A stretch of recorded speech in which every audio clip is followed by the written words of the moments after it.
Trazos y letras. Somos cultura. Buena tarde, auditorio de Trazos y Letras, Somos Cultura. Es un gusto que nos acompañe a este programa cultural de nuestra casa de estudio. El tema de hoy es La televisión habla con acento. Soy Adriana Jiménez. Escríbenos sus mensajes a los teléfonos que aparecen en pantalla. Apreciemos juntos unas imágenes que seguramente les resultarán muy familiares, pues constituyen algunas escenas de series de televisión reconocidas, acerca de las cuales nuestra invitada, la doctora Elia Margarita Cornelio Marí, realizó una tesis doctoral que hoy nos comparte como parte del fenómeno de consumo cultural que gusta a muchos de los tabasqueños. Vamos a la cápsula introductoria. Luché con él antes. Y luego aceptamos a sus viejos amigos. Ahora son líderes de lo que tenemos aquí. Ahora bajen esas armas. Entren por la puerta. Y serán uno de nosotros. Yo ya no estoy a cargo.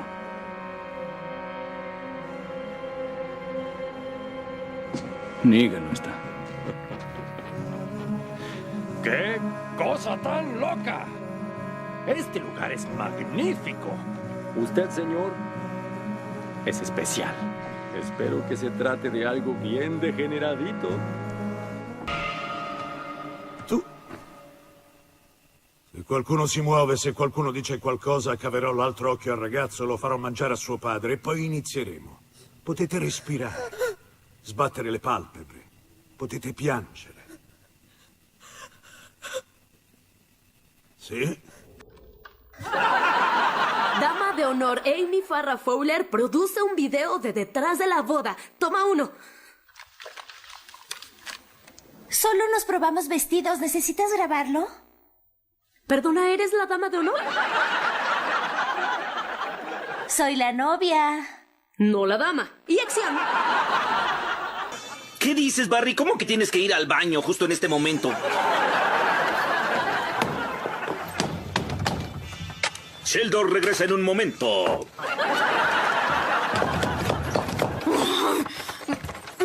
Penny, ¿estás experimentando alguna dificultad? Sí, no puedo abrir esta estúpida puerta. Pusiste la llave del auto en la cerradura. ¿Estás consciente? Sì. Lei non vuole saperne di me, quella donna mi ha rifiutato. D'accordo, ascolta.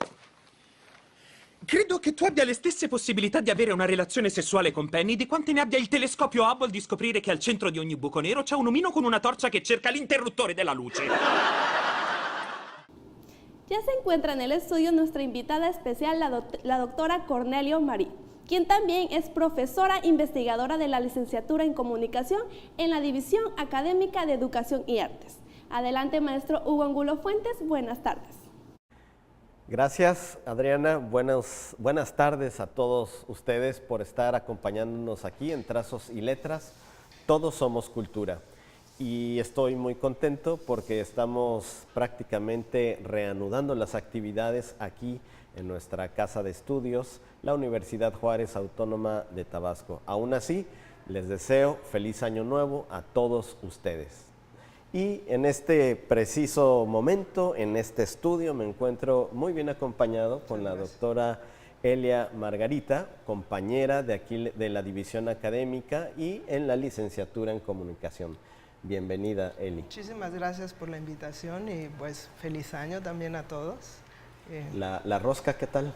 Oh, riquísima, el chocolate. Muy bien, qué rico, nos la seguimos antojando en este lugar. Elia, ese doctorado que has conseguido como anillo al dedo para traerlo a compartir en Trazos y Letras por ese conecte cultural que hay, forma parte del consumo cultural como lo presentaba Adriana, ¿no? Así es, claro, ver televisión es parte totalmente del consumo cultural, más si pensamos que le dedicamos tantas horas al día a ver este medio de comunicación y que muchas de las historias que nos cuentan en este momento, en esta etapa de la modernidad que vivimos, son a través de la televisión o a través de otro tipo de pantallas. Entonces sí, claro, todo lo que nos rodea es cultura, y cuanti más la televisión con sus historias. Eso es. ¿Cómo te acercaste a la problemática concretamente de este estudio? Bueno, esta tesis lo que quiere saber es cómo las audiencias de la televisión en México y en Italia se acercan o cómo entienden el fenómeno del doblaje. El doblaje es la traducción de los programas televisivos en los que se sustituye la voz de los personajes. Entonces yo quería saber por qué, o más bien cómo se acercan las audiencias a esto, es decir, qué opiniones tienen, cómo lo perciben, si lo seleccionan por encima de otros métodos de traducción como los subtítulos. Y curiosamente, este fenómeno no ha sido investigado antes en los estudios de comunicación, específicamente en los estudios de audiencias de televisión internacionales. Entonces encontré ahí un huequito en el que pensé que podía yo hacer mi contribución para los estudios de este tipo. ¿Cuál fue ese huequito? Precisamente que nadie lo había estudiado. Entonces yo dije, si nadie lo ha estudiado, bien puedo dedicarle el tiempo que dura el doctorado a hacer este tipo de investigación. Que además sigue ya una línea mía en la que yo estoy interesada en saber cómo entendemos los productos culturales extranjeros, ¿no? Entonces tenemos una cultura local, pero con la globalización se ha puesto muy de moda el que estamos cada día más, ¿cómo decir?, pues más cerca de productos que no son originarios de nuestra tierra, de nuestro país incluso. Por lo tanto, yo quiero saber cómo es que entendemos esos productos que nos llegan de fuera, y particularmente para la televisión.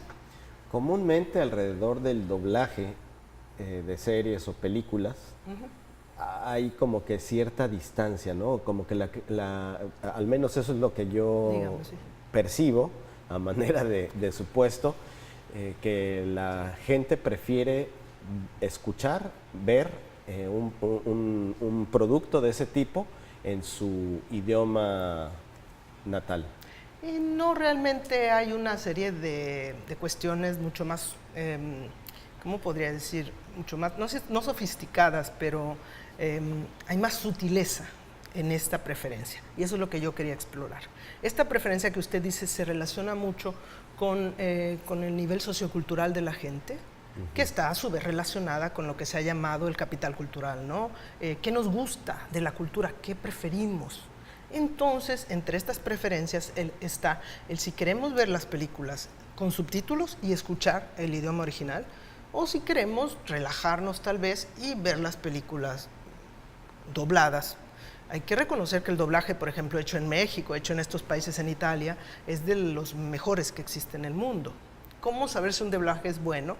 Cuando no se ve la diferencia entre las voces, los labios, perdón, el labial que le llaman ellos, entre los labios de los personajes y la voz que nosotros escuchamos del actor, que lo está encarnando, ¿no? Ese dato, ¿de dónde cómo te fundamentas para decir que es el mejor del mundo?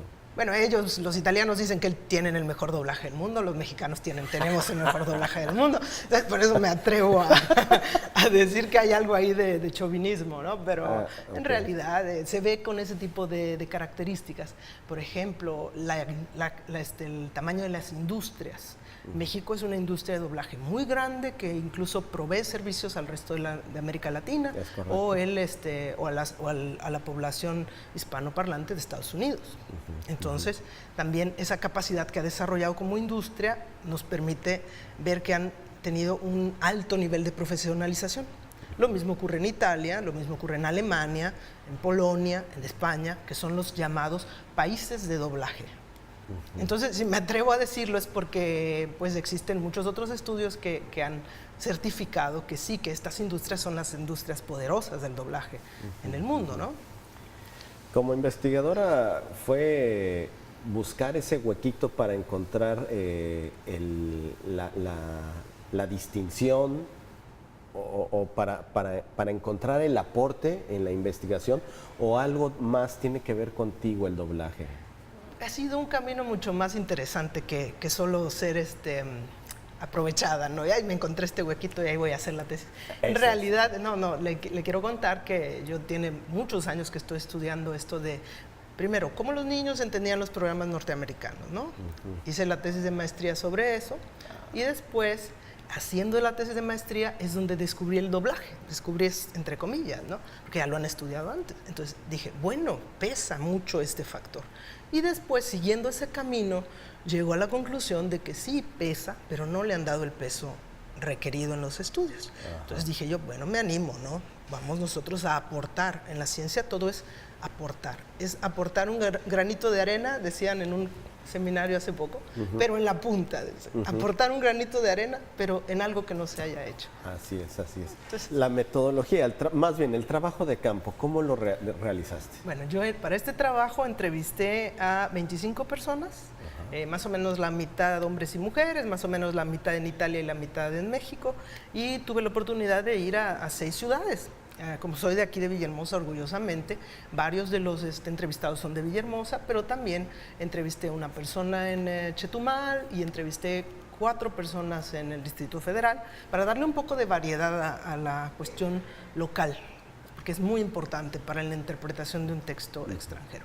Y en Italia igualmente me moví un poco, estuve en Roma, que era donde vivía en ese momento, y también fui a Verona, que es al norte de Italia, y también fui a Nápoles, que es un poquito más al sur.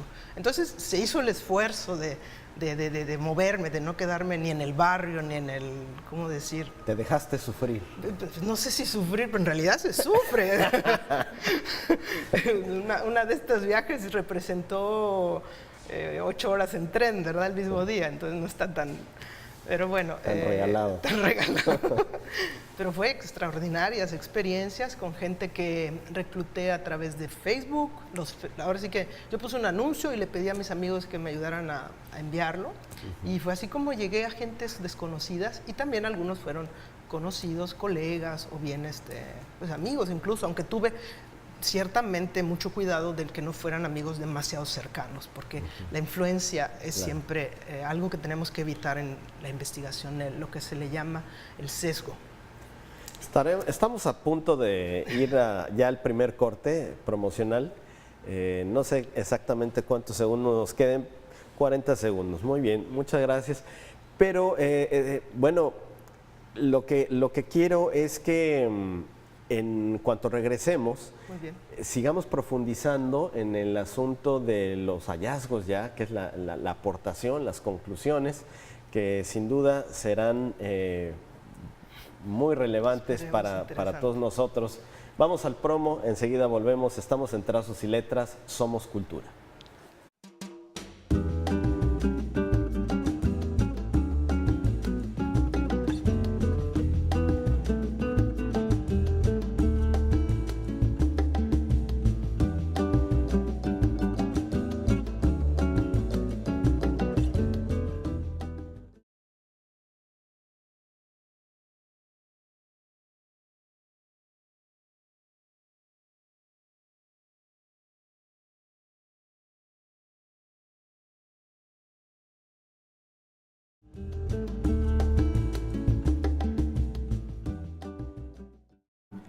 Gracias por seguir con nosotros.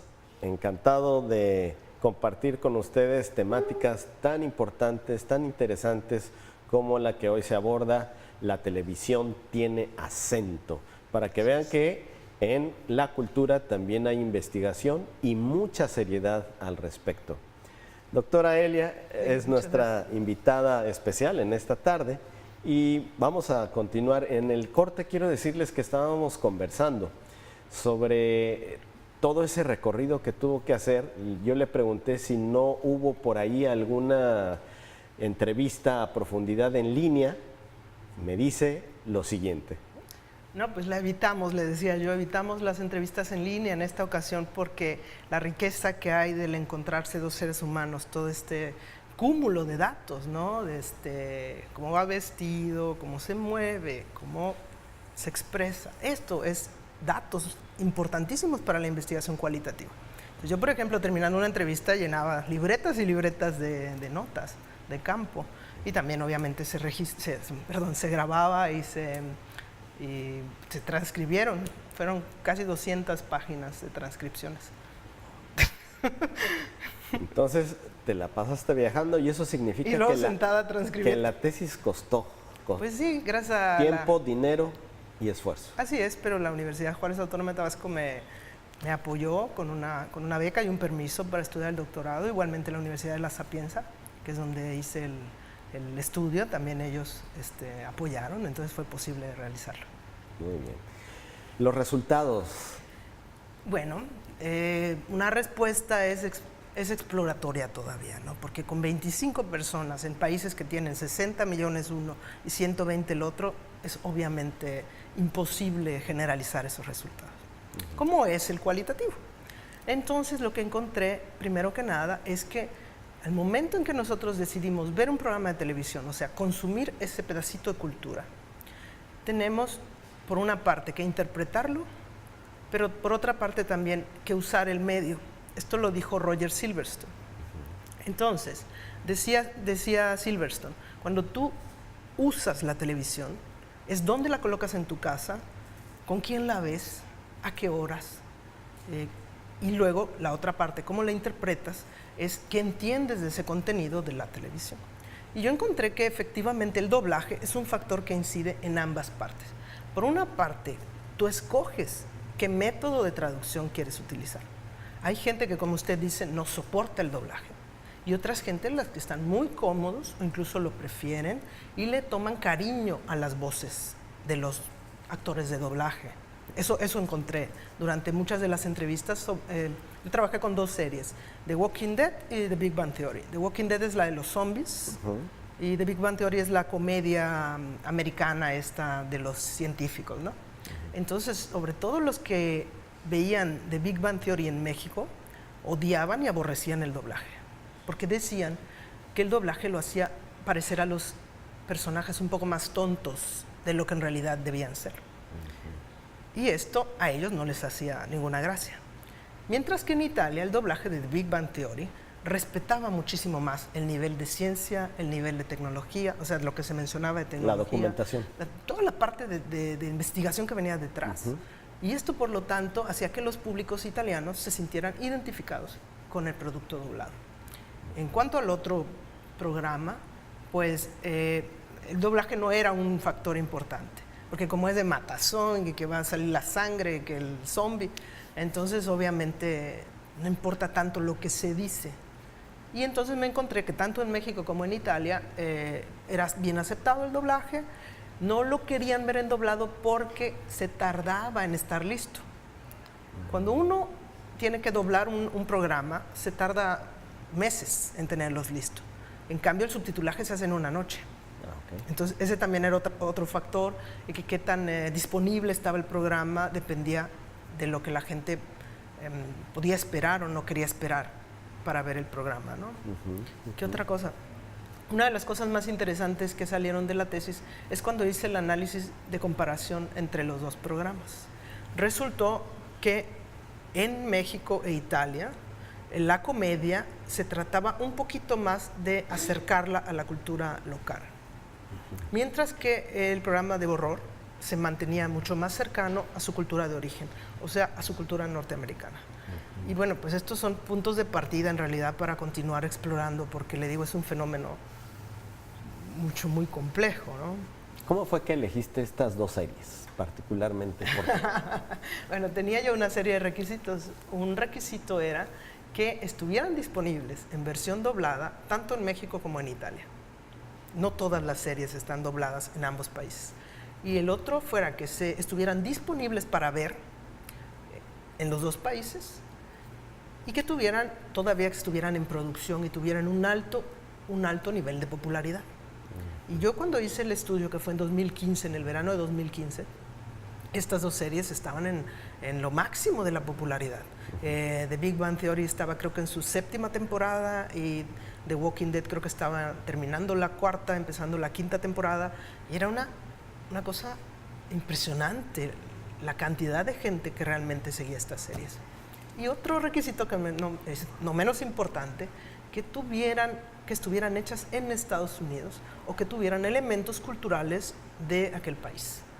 Entonces, pues estas resultaron, me parece, idóneas en aquel momento. ¿Alguna afición particular de tu parte? Bueno, uno siendo un poco nerd, ¿verdad? Siempre pues ve The Big Bang Theory y todo esto. La que sí no conocía casi nada, pero que después me apasioné bastante, fue la de los zombies, porque era realmente muy bien hecha en las primeras temporadas, estaba excelentemente bien hecha. Pero son series que crean ¿cómo decirle? de los seguidores, un entusiasmo, un ardor, una pasión, que bueno, ya de por sí eso es un fenómeno interesante. He escuchado que han dicho que es adictiva. ¿Cuál de las dos? ¿La de los zombies? La de los zombies. La de los zombies, así, a mí me contaban en las entrevistas que, no decía una chava, yo me quedo hasta las 3 de la mañana esperando que lo suban en el sitio, que no debería de ser, ¿verdad? En el sitio pirata, para verlo. No puedo esperar para verlo. Y es cierto. Vamos a las conclusiones de este estudio. En las conclusiones del estudio, yo quise, aparte de esto que dije, de poner el doblaje en el contexto del ver televisión, tanto en el uso como en la interpretación, quise también trabajar con Humberto Eco, con la teoría de Humberto Eco del lector modelo. Humberto Eco dice que hay 4 lectores y escritores en los textos, ¿no? El lector empírico, el lector modelo, el escritor empírico o autor empírico y el autor modelo. Entonces a mí me interesaban los lectores, que son las audiencias. El empírico somos ustedes, soy yo, es la gente de carne y hueso. Pero el modelo, ese es el que el autor se imagina y pone en el texto. Creo que es la manera sencilla de entenderlo. Cuando uno tiene un programa de televisión y lo traduce, este lector modelo que estaba inicialmente se transforma en otro. Y entonces, dependiendo de las características que el equipo de doblaje le dio a este nuevo lector modelo, es como la audiencia extranjera va a reaccionar. Una de las cosas más interesantes es esa, como en México había un rechazo total por The Big Bang Theory, porque el lector modelo que estaba incluido en el texto doblado era más tonto, menos científico, y la gente decía, yo no me identifico con eso. Mientras que, como le decía, en Italia habían logrado respetar el lector modelo más parecido al original, y entonces la gente se podía fácilmente identificar con ellos. Es todavía una exploración, a pesar de ser una tesis grandísima, como dice usted, es una exploración, hay mucho todavía por saber en este tema. Y, por ejemplo, yo quería hacer grupos de discusión, ese es el paso que sigue. Me da la impresión que el valor que el país le atribuye a la ciencia es directamente proporcional al gusto o a la preferencia, ¿no? Es decir, a este disgusto que hubo en México sobre esta serie de televisión, a mí me parece que el público, la audiencia científica pudo haber saltado, ¿no? Sí, efectivamente, pero más que nada igual, recuerde que esto de ser nerd no solamente es saber de ciencia o estar lo máximo en tecnología, también es estar en grupos que siguen ciertos fenómenos culturales. Por ejemplo, el fenómeno de Juego de Tronos ahora es muy, muy específico de ellos, o la Guerra de las Galaxias, o Star Trek. Entonces, cuando el que hace el doblaje en México decide que eso no lo van a entender el público mexicano promedio y lo quita, wow. Entonces la otra persona que podría haberle gustado o que se podría haber sentido identificado, primero que nada rechaza el doblaje y se va a verlo con subtítulos.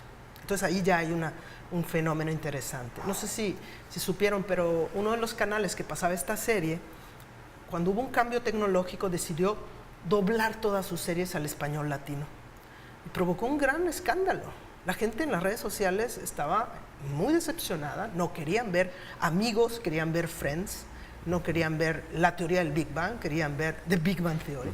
Con todo lo que esto implica a nivel cultural, de que me siento identificado con algo que tal vez usted diga, con algo norteamericano, pero no es eso, es con una subcultura que ya trasciende las fronteras, la cultura geek o la cultura nerd.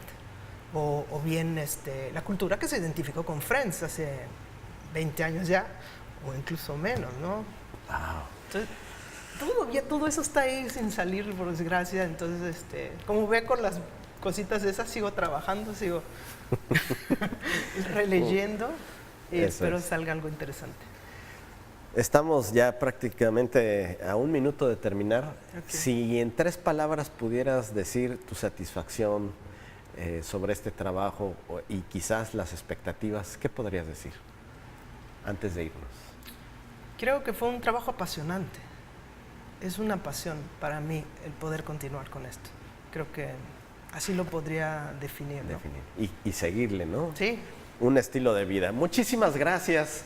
Gracias, doctora Gracias, Elia muchísimas Margarita. gracias. Es un placer que haya compartido aquí con nosotros este gran trabajo de investigación.